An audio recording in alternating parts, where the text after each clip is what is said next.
Ito ay nasa laing 250 kilometers silangan ng Huban, Sorsogon. Taglay ni Pepito ang lakas ng hangin na umabot hanggang 185 kilometers per hour malapit sa gitna nito at ang pagbugso ng hangin aabot naman ng hanggang 230 kilometers per hour. Sa ngayon, kumikilos ito sa direksyong west-northwest naman sa bilis na 25 kilometers per hour.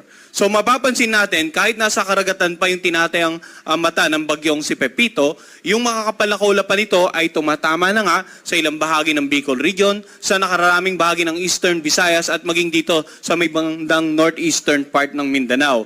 So ano nga ba yung mga inaasahan nating senaryo ngayong araw hanggang bukas dahil sa patuloy na paglapit ng bagyong Pepito sa kalupaan nga ng ating bansa?